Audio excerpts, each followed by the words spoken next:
Hello, everyone. Welcome to Lump Basic TCM and Acupuncture.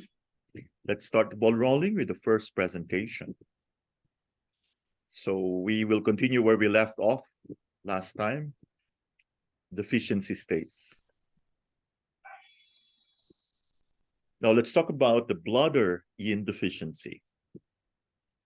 In this pattern, the kidney will send the yin to the urinary bladder through the interior meridian.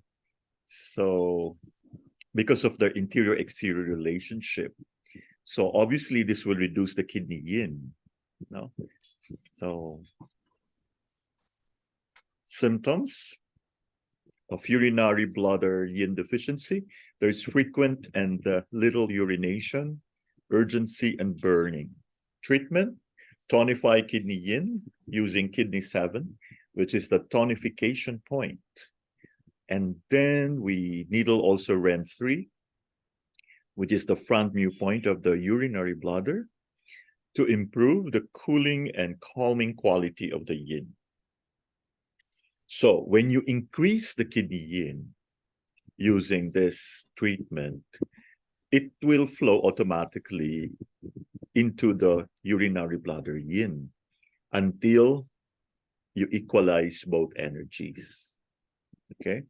Therefore, direct tonification of kidney yin results in indirect tonification of urinary bladder yin. Okay, so this is something that every serious practitioner should remember, because you see this in clinics. Summary, between the coupled organs, if you wish to increase the yin in either organ, it is sufficient to tonify the yin organ with the tonification point. And the front mu point is always used on the affected organ. So between the coupled organs, if you wish to increase the yang of either organ, it is enough to tonify the yang organ with the tonification point. The bakshu point to be used will be on the affected organ. So again, so if the issue here is about yin deficiency, use the front mu for the affected yin organ and use the tonification point of the yin organ. Now for yang issues, like if you have yang deficiency, you have to use the bakshu point of the affected yang organ and use the tonification point of the yang organ. So far, we have looked at the interior-exterior relationship of the coupled organs. This is the deep energy circulation, which means that in the deeper meridians of the body, all of which flow in the interior and in a common warm environment, all energy flows from one organ to another if they are connected and is of the same polarity. If lung yang is in excess and it flows into the large intestine, the large intestine yang will increase. When the large intestine is sedated and its yang decreases, the lung yang flows automatically into the large intestine, thus reducing the lung yang. It does not matter which organ is diseased. It is always the same polarity that is affected. If kidney yin was deficient, the urinary bladder would send its yin into the kidneys, thus reducing quantity of urine or urinary bladder yin. Tonifying the kidneys with tonification point, kidney 7 would tonify kidney yin. So this increased kidney yin will now flow automatically into the urinary bladder yin, so increasing the yin. Whichever organ it flows to, the yang remains as yang and the yin stays as yin. It does not matter whether the organ it flows to is a yin organ or a yang organ. It is the polarity of the energy at its source that counts. This is the significance of the deep energy flow, and we shall discuss this again in the later lectures. Thank you, everyone, for listening. Let's now proceed to miscellaneous pathogenic factors. And let's welcome Sir Dino Pinheiro of Legazpi. Sir Dino, good afternoon. Good afternoon, Doc. Good afternoon po sa lahat. Now we continue to the miscellaneous pathogenic factor part 4. Lack of exercise. We live in a society with many modern appliances to make life convenient. It is not like in the days of our ancestors where every household chores has an exercise in itself. So we talk about going to the gym, taking a power walk or run, swimming, and other form of cardiovascular exercise. Exercise helps to speed up our metabolism, boost the functional chi so that the blood, energy, and body fluid are flowing continuously and do not stagnate. We move better, we think more positively, and feel more active and energetic with the regular exercise. Lack of exercise would therefore bring out the opposite symptoms in us. Circulation, function, and especially the kidney yang will decrease, blood and body fluid will stagnate, and we would feel lethargic and lazy to move, and finding some lame excuses not to exercise. By and by, we would become unfit, breathless on mild exertion, develop edema and stiffness of joints, put on weight, feel depressed and pessimistic, etc. So next we have excessive sex. The Chinese are perhaps the only civilization who educated their people about sex and conserving body energy. The intercourse between man and woman is the ultimate band of yin and yang, so they can complement and harmonize each other, and they should be able to engage in this all their lives and be energized from each other. But after a man ejaculates, he often feels tired and sleepy. He feels tired and stiff in his limbs and thirsty, which means he has lost quite a lot of energy. If ejaculating frequently, he would become weak and exhausted. The vital energy, which is the total amount of our functional energy, is continuously fueled by the vital essence. This vital essence, also called Jing, is a stored form of vital energy. We all call them yin and yang. Though every organ has its yin and yang, or vital essence and vital energy, the kidneys store it for the whole body. The vital essence stored by kidney yin is fueled or fuels the vital energy by the kidney yang. According to the traditional Chinese medicine, seminal fluid is the same as Jing. Losing seminal fluid is equivalent to losing vital essence. In sexual intercourse, semen must be regarded as a most precious substance. Although it is necessary to have sex regularly, a man should learn to control and regulate his ejaculation, as the retention of semen is greatly beneficial to his health. In women, regular intercourse with orgasm is a very effective method of strengthening vital essence and energy, whereas in men, as mentioned above, regular intercourse with frequent ejaculation is the most important way to strengthen their vital essence and energy. It is also possible that if the man can reabsorb his essence and prolong intercourse until his spouse reaches orgasm, he could be energized by her secretions. When a man loses excessive Jing or vital essence through frequent ejaculation, it could lead to weakening of the kidneys, causing premature aging, chronic low back pains, tinnitus, and loss of hair on the head. Thank you po for your attention. Thank you very much, Sir Dino. We now go to needling techniques, and let's welcome Ma'am Lynn Galarita from Quezon City. Good afternoon, Ma'am Lynn. Good afternoon, Doc. Good afternoon, everyone.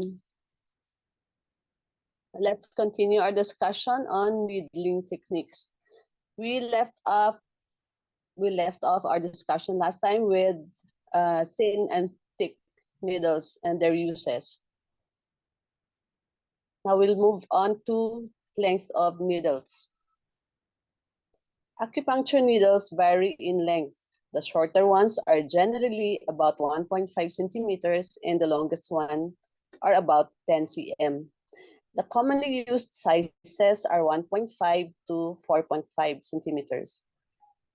The long ones are used for the arms and legs and the torso. The buttocks require the longest needles. The face, hands, and feet are needled with shorter needles as they are usually not inserted more than 2 centimeters deep. And the interdigital points, meaning the points between the fingers and the toes, require length shorter than 1 centimeter.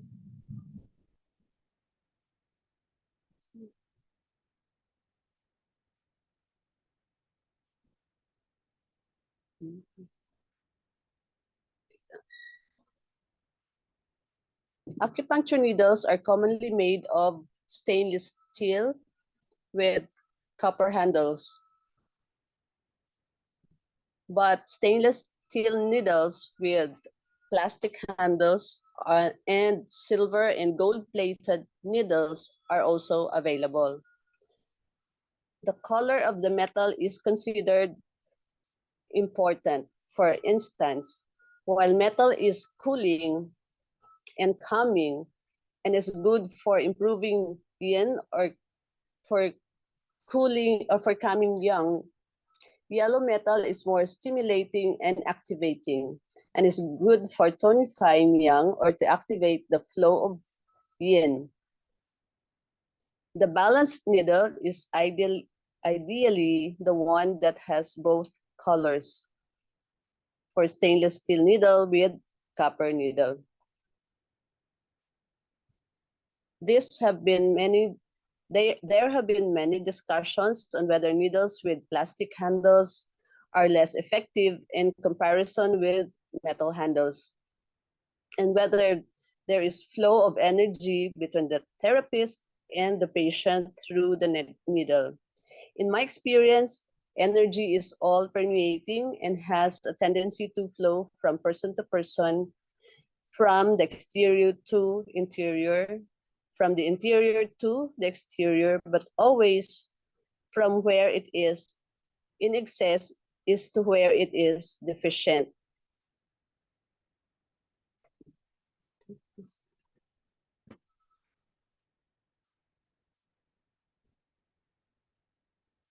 Have you ever felt drained after a consultation in which you did not touch or examine the patient? When sitting in a room with a patient with a bad head, cold, and fever, have you never felt overwhelmed by the harmful energy and felt a headache coming on? Have you felt on that certain days you seem to acquire the symptoms of the patient, whereas on the other days they feel better after just talking to you? It seems as if energy flows from a healthy person or a healthy environment to the person with a deficient amount of energy, and naturally it flows better if there was some instrument it could flow through. If this instrument is made of metal, both the body and handle of the needle were made of metal. It would be naturally more conducting than plastic. If the therapist was healthy, I could imagine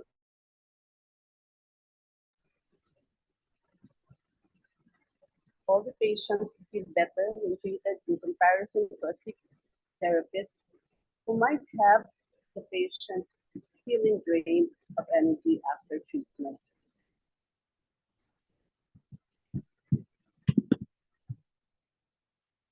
When we perform acupuncture treatment, mostly we are trying to displace energy from one part of the body or from another organ of the body. We do not try to introduce energy from the exterior to the interior of the body. The points we choose are like doors, which we open or close to receive or disperse energy from one to another meridian. The choice of points is very important, and the kneading technique applied to these points is equally important.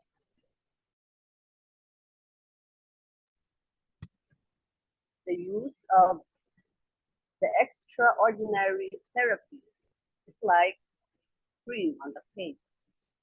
This, they make a profound difference to the quality of treatment. That's all for now. Thank you for listening. Thank you very much, Ma'am Lynn. We now proceed to the 5 elements. Let's welcome once again Sir Dino Pinero of Legazpi. Good afternoon ulit, Sir Dino. Good afternoon, Doc. Good afternoon po sa lahat. Now we continue sa earth element, the concept, part 2. Hunger is the need for food, and appetite is the attitude to food. Hunger is unconditional. One can feel hungry at any time, day, night, in activity or sleep. But appetite is conditional. One can be tempted or trained to have an appetite. One cannot become overweight when eating for hunger. So kung gutom, kakain tayo pero hindi ito nagkakos ng overweight. But one can gain weight when eating for appetite because such people do not recognize when to stop eating. So yun pa yung difference. Treatment episode 4 of hypoglycemia. The treatment principle is to slow down the speed of emptying of stomach, sedate the yang, and to make the food stay a longer time in the stomach, we tonify the yin. So sa tower diagram, there is an excess yang in which the yin deficiency, representing yin deficiency and hyperactive yang. So the points we use is REN 12, which is the mu front of the stomach 43, the wood point, the grandmother point, which tonifies the yin, and we use spleen 21, the major lu connecting point, sedate the stomach 42, the yuan source point, which tonifies the yin and sedates yang of the spleen and stomach. Eat more protein and milk products. Avoid refined carbohydrates. Next, we go to treatment against overeating. Here we need to improve the emptying function of the stomach. We tonify the qi and thereby eliminating retention of food. So sa tower diagram, the stomach, there is fullness and retention of qi deficiency. We use the point REN 12, we moxa only, to be given daily for weeks, 3 times weekly from then on, 20 minutes before the main meal. This is to increase heat and function of the stomach. Next, we use stomach 40, which is the lu connecting point. Spleen 9, which is the water point of spleen, eliminates fluid, reduces absorption. UB20, UB21, which is the bakshu point of the spleen and stomach, improves function. Eat whole meal and unrefined carbohydrates and avoid fats. Eat a light evening meal early. Generally, we tend to feel more thirsty when we are active or warm or when it is dry outside. When we are cold or when the weather is humid, we tend to be less thirsty. It is also quite normal to have a dry throat if one laughs a lot and loudly like a teacher, or at night if one tends to breathe through the mouth during sleep. In all other situations, excessive thirst means there's a need for fluid yin deficiency. This could be a kidney yin deficiency, or it could be a dry heat symptom in the respiratory system. It could also be dryness in stomach with cold or heat. When thirst is a symptom of the stomach, also ask the patient about their preference for hot or cold drinks. A cold stomach, yin dominant state, ask for boiling hot drinks, while a hot stomach, yang dominant state, prefers cold drinks. A hypersensitive stomach, yin deficiency with yang excess, is sensitive to all and can only tolerate moderate temperatures and no fizzy drinks. And a yang deficient stomach is not sensitive and likes only extreme temperatures and fizzy or burning drinks. Hunger and thirst are governed by the same factors and therefore should be present or absent simultaneously. But if a patient confuses hunger with appetite, in which case they may say that they forget to drink but are very hungry, or that they were often thirsty but not hungry. If this happens then we should consider thirst as a symptom that is more important for diagnosis and ignore the hunger. Thank you po for listening. Thank you very much, Sir Dino. We continue with 8 principles.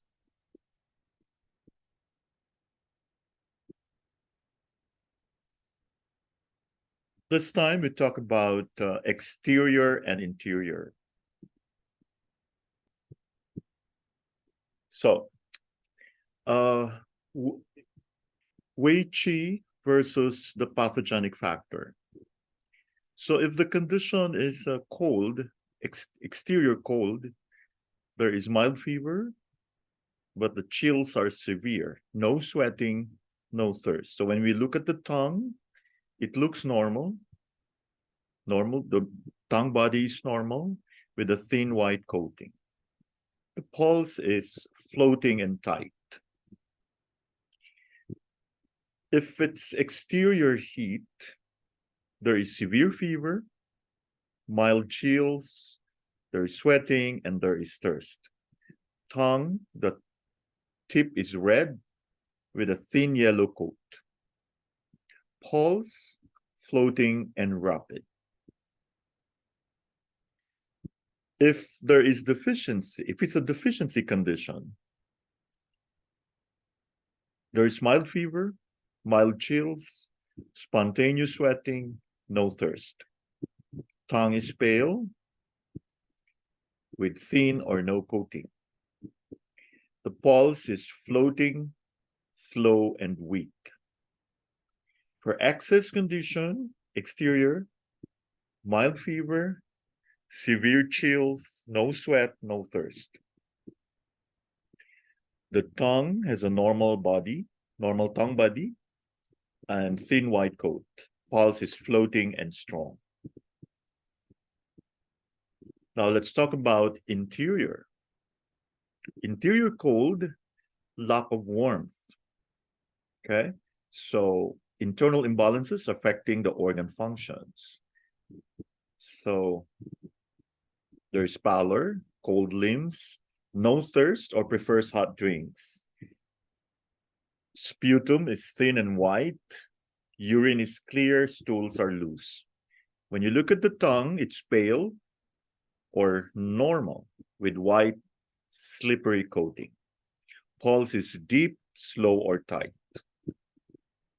Now, for interior heat, drying fluids, okay, you have a red complexion, high fever, thirst, prefers cold. There will be palpitations, irritability, urine is dark and scanty, constipation. Tongue is red with yellow coat, pulse deep and rapid. So, interior deficiency, there is lack of qi. So the patient is weak, lethargic, dislikes talking, quiet voice, feels dizzy with palpitations, poor appetite. Tongue is pale and swollen with thick white coat. Pulse is deep and weak. Now, for interior access, signs and symptoms are extreme. So there is high fever, heavy breathing, chest and abdominal pain and distension, constipation, delirium. The tongue is red with greasy yellow coating. Pulse is deep, full, and rapid. Relationship between exterior and interior. So if there is transmission from exterior to interior, that means the disease gets worse. The Wei Qi is weak and the pathogenic factor is stronger. Or the treatment is wrong, the imbalance is worsened. Transmission from interior to exterior, that means the disease gets better. Wei Qi pushed out the pathogenic factor. So that means you're doing it right. Treatment is right, pushing out the pathogen. So if you have exterior and interior at the same time, the external evil invading the exterior and interior at the same time. So this is a patient with chronic disease suffering from a new disease. Then we have intermediate syndrome between exterior and interior, Shaoyang, or lesser yang. The EPI, the external pernicious influence, fails to be transmitted completely to the interior, while the Wei Qi is not strong enough to expel it to the surface. So the evil is between the exterior and interior. Key signs and symptoms: strong alternating chills and fever. Thank you very much for your attention. We now proceed to Zangfu organs. Let's call on Ma'am Lynn Galarita once again to continue her discussion of on lung pathology. Good afternoon once again, Ma'am Lynn. Good afternoon ulit. So let's continue our discussion on lung pathology. So last time we left off with a general introduction on the two types of lung pathology. Now we'll talk about the deficiency patterns in lung pathology, namely lung qi deficiency and lung yin deficiency. So we'll start off with lung qi deficiency. To treat lung qi deficiency, all organs involved in qi production have to be treated simultaneously. So that means the kidneys, the lungs, and the spleen.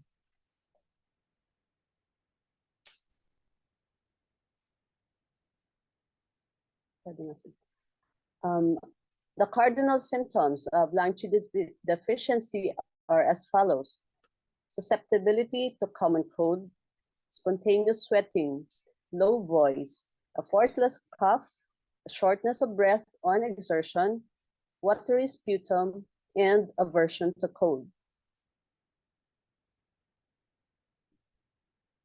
So let's discuss more on the symptoms.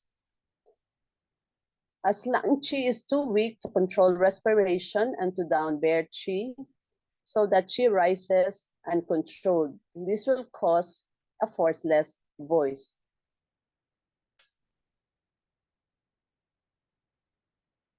Forceless cough, sorry. Lung qi deficiency will also present with a copious watery sputum, as lung qi is too weak to distribute body fluids so that they transform into sputum.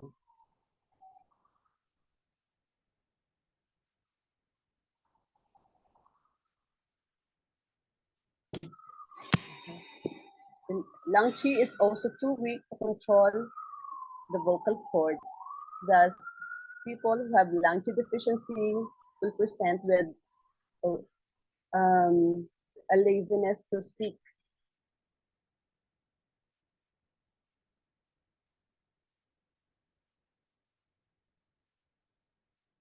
Lung qi is also too weak to stimulate the vocal cords. adequately. Thus, having people having lung qi deficiency will also have a low voice.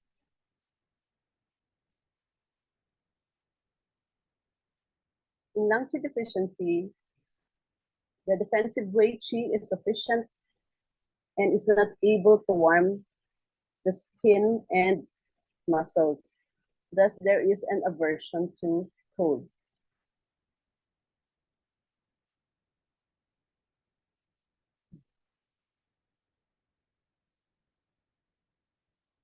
People with lung qi deficiency has a susceptibility to common cold as defensive or wei qi is too weak to protect body against external pathogens.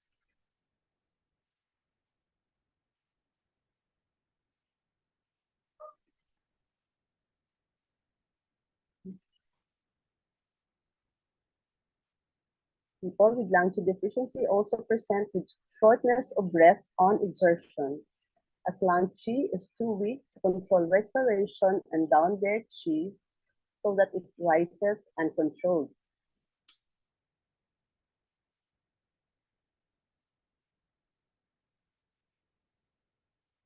People with lung qi deficiency are also always fatigued as lungs do not produce enough qi or enough energy.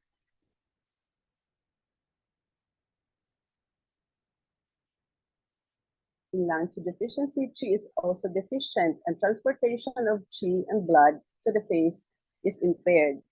So it follows that people with lung qi deficiency will have pale facial complexion.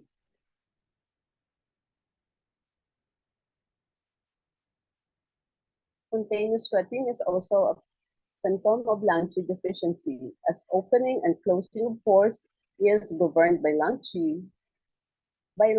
If defensive or wei qi is deficient, pores cannot be controlled and spontaneous sweating occurs. Now let's move on to lung yin deficiency. In lung yin deficiency, signs of dryness manifests as the moistening function of the lung is impaired. This results in further complications of dryness in the lungs. Among the cardinal symptoms of lung yin deficiency are as follows: a dry cough, dry skin, dry throat, itching in the throat, night sweating, 5 center heat, and a hoarse voice.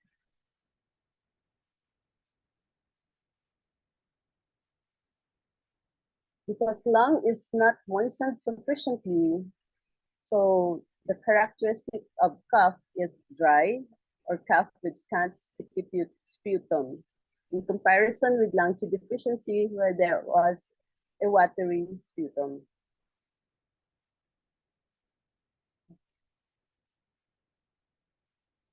As lungs don't moisten the throat sufficiently, people with lung yin deficiency will also have a hoarse voice.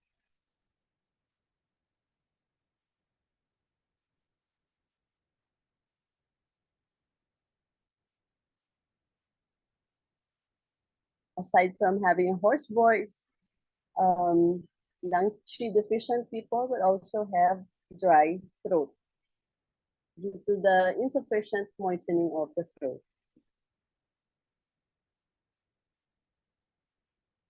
Aside from that, skin will also be dry.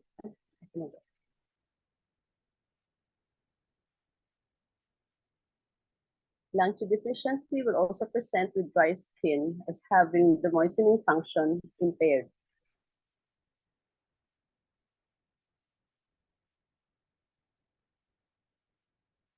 Blood vessels are damaged by heat in the lungs with lung qi. If lung yin is deficient, so you can see blood sputum in lung yin deficiency.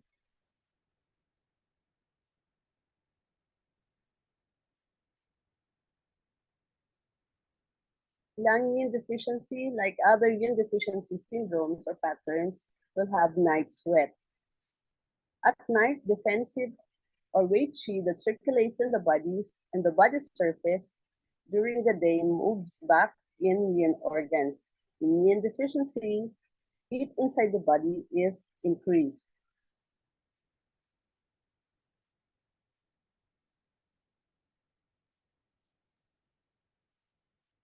At night, this heat is even strengthened by defense or weight qi inside the body, so that the body fluids are driven out of the body in the form of sweat.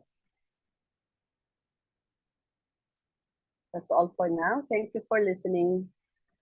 Thank you very much, Ma'am Lee.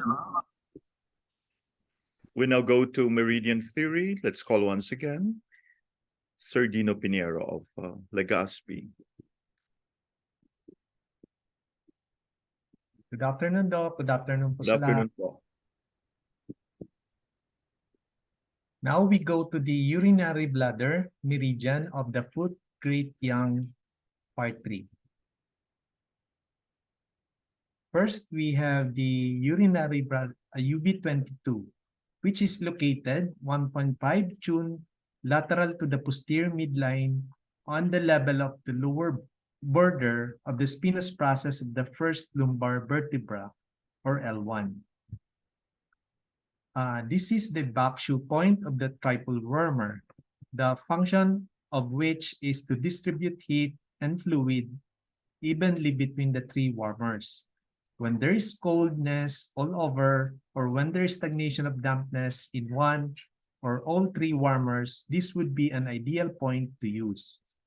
Placing caps after needling would be an additionally beneficial in the case of dampness. Next point is UB23, which is located 1.5 June lateral to the posterior midline on the level of the lower border of the spinous process of the second lumbar vertebra, or L2. One of the most used back shoe points as the shoe point of the kidney.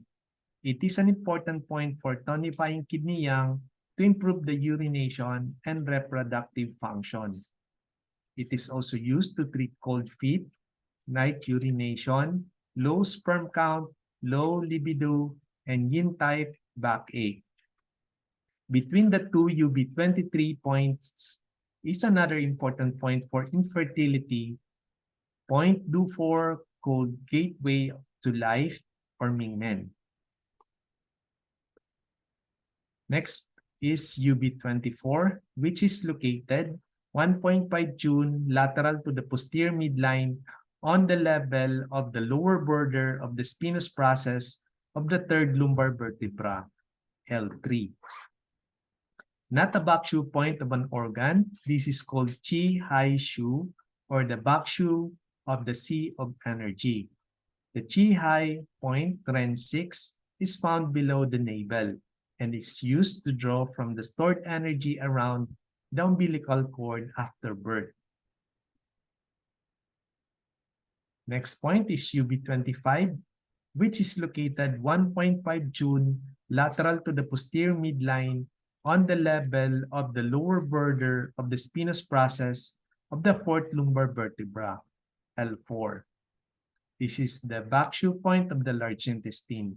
This is a good point for improving LI function, especially when it is lazy or does not absorb well. Next point is UB27, which is located 1.5 June lateral to the posterior midline on the level of the first sacral foramen, the back shoe point of the small intestine. It is used again to improve the movement and function of absorption.